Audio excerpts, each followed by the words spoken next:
Hey everybody, something exciting happened yesterday and I was doing something else exciting out celebrating Cinco de Mayo.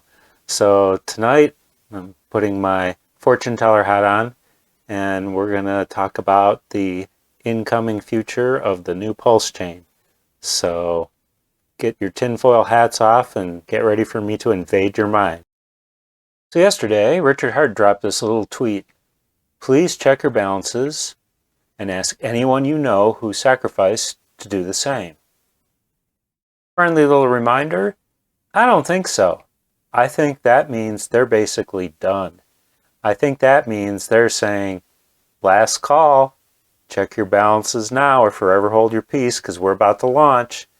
So there's been discussion about the 15th and it's gathered so much traction that I think Richard basically feels like now he has to go with the 15th or as close to it as possible.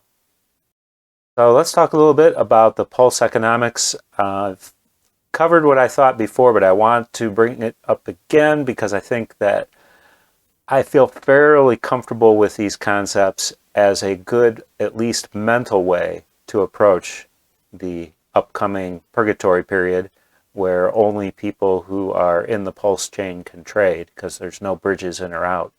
First of all, a lot of speculation about which token's better, what the ratios are going to be. Some people say that, okay, the ratio had some price discovery during the test phase.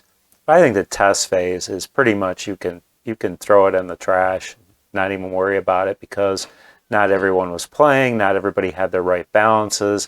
A lot of players might not have had any balances. So I would not have any preconceived notions about the difference between pulse and PulseX and price. Second of all, hex and eHex, or pHEX and eHex if you prefer, I think those are at 1-to-1. In my mind, they're at 1-to-1. I've heard people say, oh, this is going to be your big chance to get, cheap pHEX. I don't see it. I don't see it at all because this entire chain was made for hex. Hex is going to rule on this chain. And eventually, I think the need for Ethernet hex will go away entirely. And I wouldn't be surprised that at some point, because you can't get rid of Ethernet hex because of the 15-year stakes, I wouldn't be surprised if at some point you can take a stake on Ethernet hex and convert it to pHEX. I just don't see a case for eHex. And so short term, people like me, if I see pHEX cheap, I'm going to buy the hell out of that stuff. There's just no way.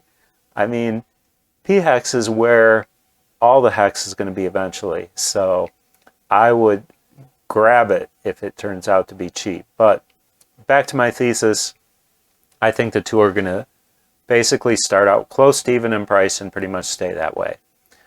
So the psychological floor for a pulse or a PulseX is 10,000 pulse equals $1 because that was the sacrifice phase if you sacrificed early. And so that if it gets any cheaper than that, it's like you're getting a chance to get in on the sacrifice after you missed it. So I think people are going to take advantage of that, and I think that'll act as a psychological floor.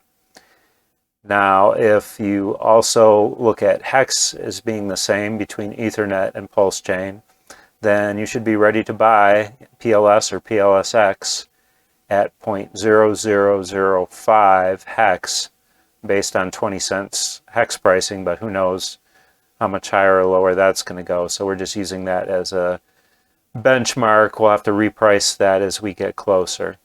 So that's it for tonight. Just a quick update to say that it looks strong, that we're on track for the 15th, and I'm not editing this video, so I apologize if I've got my natural gaps in it, but that's okay, because after Cinco de Mayo yesterday, I think I got to hit the bed a little bit early tonight. So until next time, which hopefully is tomorrow night, which we're going to cover a video that I promised would be next, which is how to purchase your hex or pulse or PulseX using the exchange on the pulse chain.